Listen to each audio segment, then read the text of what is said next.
with the NC Beer guys, and this is a new episode of the NC Beer Buzz.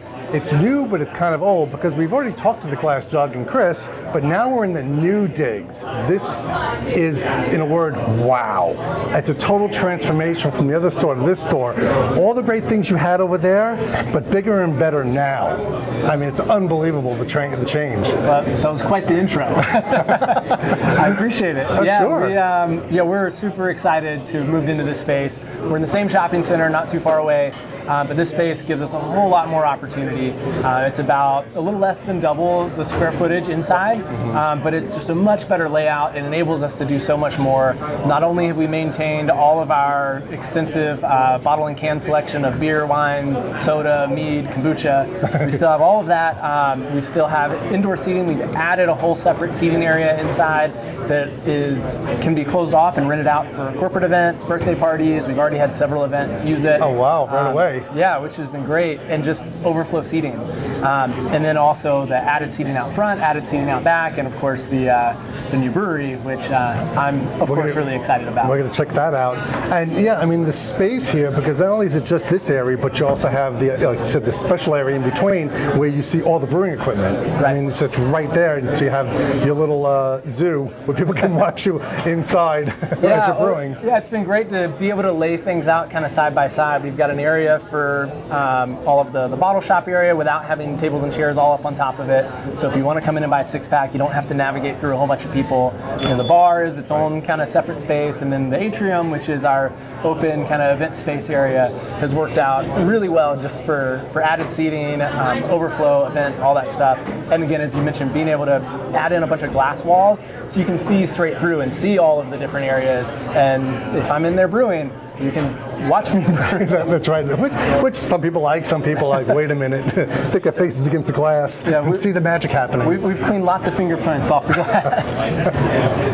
So we have the different areas. I mean, now I commented because of the shelves. In the previous store was one long aisle, and now you have multiple shelves where it's all packed into one. It looks smaller, but it's actually bigger. You have extra shelving. Right. We've actually added a little bit to our inventory shelving, which was already huge to begin with. Right. Yeah. I don't know the latest count, but I think we're 400 or 500 different products on the shelf. Wow. Which is a ton. Really what we've done in this space is we've been able to expand our wine selection as well as our mead and cider selection a little bit, because in the old store that was really kind of cramped into one space. Right. So that's allowed us to do that. Plus we put in a new cooler where we're going to start stocking crowlers of our beer when that comes out. So we'll start doing weekly crowler releases once we get past our grand opening, which I'm sure we'll talk about later. So it's been 3.5 years since you initially opened. Could you have imagined what you did, how much you've grown since then? At the time, no. We had no idea. Right. We knew that this part of town was in need of something like this. It needed a community center. It needed just a place for people to meet and hang out and drink good beer. Right. That didn't really exist, much less the bottle shop side of things. Now, 3.5 years later, yeah, it's a whole different ballgame. I mean, we've been blown away by all the support, by all of our customers, all of our fans. So it's been great to be able to grow into a space like this. We would have never thought that something like this would have been in the cards that quickly. And not only that, but you have other, all the breweries. I mean, the state's growing exponentially with their breweries, and you have their product. But now you're offering your product, which is huge. Right. For us, that's a big draw because, in the past 3 to 5 years, a lot of bottle shops have opened, particularly in the Durham County, Wake County area. And people shop at bottle shops, the ones that are the most convenient to them. It's near their house, it's near their work. They assume most bottle shops have a similar selection, which is fairly true. Right. Obviously, the atmosphere is different. The selection is going to be some different.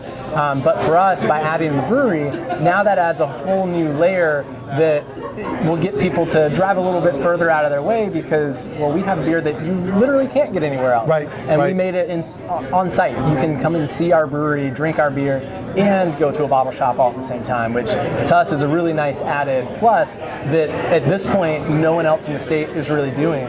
You've got Salud in Charlotte with what they're doing, producing their own beers. But I think at least on this half of the state, we're the only one that has a brewery in-house in the same building as the bottle shop. Right, and I'm assuming that your growler filling stations are very busy, which is one of the rare things you find in actually bottle shops. You're one of the few that has the counter fill, the counter pressure filling. Yeah, the counter pressure filling was really one of our first big selling points to get people to come try it out, right. and it's been great. I know growlers, probably over the last 5 years, the industry as a whole has seen growlers probably decline a little bit, but for us, we've seen pretty steady sales with growler fills, because we put a lot of things on draft that aren't available in package. Right. And then again, with our beers coming out, we're not doing any bottling or canning. We will do, as I mentioned, a once a week growler release. Right. But otherwise, if you want to take it home, we can fill it in a growler, and we're going to do it the best way possible by using the counter pressure filler to make sure it stays fresh for longer and taste how it's supposed to taste. Yep. Cool. Now let's go over to see where the magic is happening, because I'm all excited about seeing the Brewhouse. All right. So now we're in the brewery, which is the whole new concept, and I know it's been your dream for a long time. Mm-hmm. So what do we got stacked in here? Yeah, so it's tight, but what we were able to squeeze in here is right behind us. We've got our 3-barrel brew house, which is big enough for us to brew kind of one-off experimental batches and run through most all of it on draft here. We are going to start doing crowlers that we're also going to sell out our front door, and hopefully have enough left to take to special events and festivals, but really, small enough to have something new every week. We've only got 4 fermenters kind of over behind us here. They are big enough for us to double batch, so if we do hit on something that's super popular and we want to do it twice, yep. We have the ability to do that. Like for example, this week we're going to do a Imperial Stout. We're going to double batch because we're going to put half the batch into Heaven Hill bourbon barrels. Let those just sit for a while. So we do have the ability to double batch to keep things moving, because if I could only do one batch and it went into barrels, well, now I've spent the time in the fermenter, and now I don't have beer in a few weeks. Now what if so you're not going to have, aside for crowlers, you're not going to distribute anywhere outside, even though you have it probably enough to handle in the tap room itself, but you're not thinking of anything outside? Yeah, our plan is to take care of our tap room first. Right. And we want to move through as much of it as we can in-house, and we'll kind of see where that goes. I anticipate we'll have enough to go do events, go do festivals. If a particular bar or restaurant is having some kind of big event and they want some of our beer, we might be able to squeeze them some, but you're not gonna see regular Glass Jug tap handles around town. So now, what you brew, I mean, are you going to be the full spectrum of you want to brew the things you've dreamt of for a long time, or are you going to stick with one particular kind of area, or how are you going to handle? Yeah, well, our approach is being small and flexible and being able to put out a new batch every week. We can kind of follow the trends, or we can kind of take the leading edge on that. So trying to really experiment with new flavor combinations. What are the new styles that people are excited about? We have the experience of being a retail store and bar and seeing what are the new trends, what are people wanting, what do our customers want, and we can kind of brew to that taste. But yeah, we're also going to brew the things we want to brew, because again, we're small. We can be agile and kind of change it up each week. So yeah, right now the first beer we did was a dry stout, a very traditional beery beer for St. Patrick's Day. So we did that. It was our first release, but then coming up for our grand opening, we have some of the kind of newer, trendier styles coming out. We've got a New England IPA that we'll have side by side with the West Coast IPA, and a peach and apricot Berliner Weiss as well. Oh wow! Yeah. So now that BJCP has officially made the hazy IPAs a thing to do. Yeah, I guess we'll have to enter it into a competition. Well, it was the Brewers Association, BJCP. It'll be 4 more years before they. That's true. I'm sorry. My bad with that one. Yeah, the Brewers Association. Now we have an official name for it. Yep. So now beyond here, now you don't have barrels here, or? We have 2 Heaven Hill barrels. Oh, you do. They aren't physically here yet. Okay. They're in our storage space. I will be bringing them over this week, and then we're getting into Rum Barrels from Fair Game Beverage. We did a homebrew competition with them last fall, and it was all barrel-aged beers, and our winning homebrew was aged in one of their rum barrels, so we're going to recreate that. It's a Brett Saison that we're going to age in rum barrels. Oh, wow. So we'll start with that one and then probably rotate and use those rum barrels to start doing some barrel-aged sours in. Now, does that affect your choice now that you have, because craft distilling is big, so is that going to give you a wider option now? Have you spoken with the distilleries around the state? Yeah. Like I said, we've worked pretty closely with Fair Game in Pittsburgh. They do fortified wines and spirits, so they've got some fun barrels to choose from, and they do the small 10-gallon barrels as well as the full-size 53-gallon barrels. So we've worked with them a little bit. We've talked with the folks over at Durham Distillery about doing some collaborations, but the interesting thing with gin is not a barrel-aged drink. So to call it gin, it can't be, I don't know all the specifics, right. You can't be barrel-aged and call it gin or something. But we're looking at still working with some of those different distilleries to do collaboration beers and that sort of thing. And we're getting in some cool new, they're called squirrel barrels. What are those? It's a square 10-gallon barrel with a stainless steel frame, and the barrel staves are actually, you can pop in and out. So you could take those staves and soak it in whatever. So if we wanted to do a red wine, or if I wanted to grab some of Durham Distillery's gin and soak these staves in it, we could do a gin barrel-aged beer, even if they didn't age their gin in that barrel. Right. So it enables us to really mix and match down to a 10-gallon level. Wow. And we could even take several of those barrels, put the same beer in it with different spirits, and then blend them together. It's a huge flexibility with that. Yeah, and it's really, it's what we're all about with the whole beer lab, is doing those kinds of experiments. Creativity, Trying the same beer side by side. Like right now with our first beer, we've got the dry Irish Stout on nitro and then just regular CO2 draft. So people can try them side by side and see and experience how the nitrogen changes the mouthfeel of that beer. So we want to do a lot of those types of experiments, whether it's barrel aging or using different yeast or different ways of dispensing the beer. So that's really what we want to do a lot of. And you've done a lot of collaborations with the breweries. And how does it feel, though, that you went from homebrew now up to a system like this? I mean, your first experience with this kind of equipment. On your own. Well, it's terrifying, to be honest. It's a big learning curve for sure. Thankfully, we have had a lot of experience working with the guys over at Raleigh Brewing. Have been great. Their pilot system is actually almost identical to the system we put in. So we were able to go over there and brew with them and really learn that system a little bit. The guys at Bond Brothers have been great. We've brewed on their system a few times. We've done collabs with Haw River on their 2-barrel system. We went down to New Anthem. So I've had the opportunity to observe and work with and learn from a lot of the best brewers in the state, which has been a lot of fun because they all do things slightly differently. So I can pick up and say, I really like what they do for this, but I like how this other brewery approaches this aspect of brewing. So it's been neat to kind of observe all of that instead of, say, working or interning in one brewery and learning under one brewer. So it's been really great. It's been a great way to kind of learn all that stuff.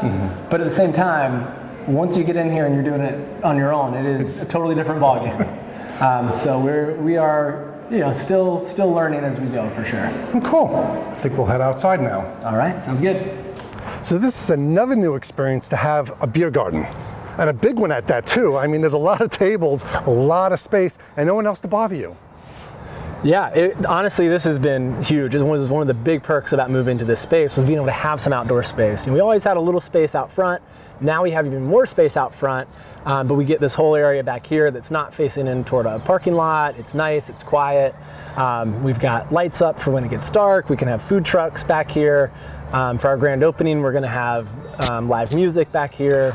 That's a good thing too. Wow, that's a whole, it's like another venue out here that, basically, because when it gets hot, or even like you said, you can put a cover over this so you can have weatherproof for the most part, but it's also allowing your customers to walk in and out and enjoy the outside space without traffic.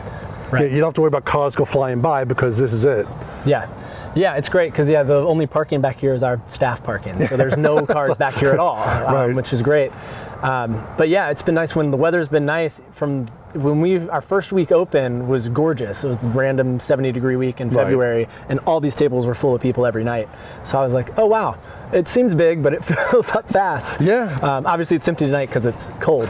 But in the old store, it was pretty much the one small, the one area, and now you've got so much more space that really can allow a lot of customers to come in here. Yeah, which is fantastic. It's really nice, and honestly, some of our same customers end up spending more time here because they can bring their kids and their dog and not worry about knocking over bottles on the shelf or squeezing by people. They have room to hang out and just relax on a weekend afternoon. Wow, that is awesome. So the details of your grand opening. Yeah, so March 31st, all day, we are doing a grand opening. We'll have our first 5 beers on draft. So the 3 that we talked about in the brewery, plus we did a couple small batches. One with the Pink Boot Society, all the ladies from the Glass Jug brewed a double IPA with raspberry and blood orange. So we're tapping that in the afternoon, and then we did a Abbey single, like a Pater's beer. Okay. Low alcohol, easy drinking Belgian session ale. So we'll have all 5 of those on throughout the day. We'll have food trucks out here. We'll have live music out here. So it should be a good time. It's gonna be a great experience, and I said now you get to do that all year round. Right. Yeah, the grand opening won't be the only time we have live music and food trucks. That's right. We've been having food trucks out here every Friday night. So usually starting around 5 or 6 until 8 or 9 p.m. we have a different food truck out here, which is great because we don't have a kitchen, and that's always been we've always seen people come out after work. We're right here in RTP, so you get all this 4 or 5 o'clock after work rush crowd, but then by 6 or 7 they all leave to go get food. And now, at least on a Friday night, they can sit down, have food, have another beer, still feel good about driving. It just makes for a great atmosphere for everybody. And it's a whole new experience for you too. Yeah, absolutely. And it's great. I'll take it. So remember, when you're in Durham, and this is kind of the south part of Durham, on 55, you want to come to the Glass Jug, especially for the grand opening, but just come down to check out the whole new digs and explore what they have to offer you. For the NC Beer guys, this is Dave, Glenn's at home, and remember, drink local and keep your beer dollars in North Carolina.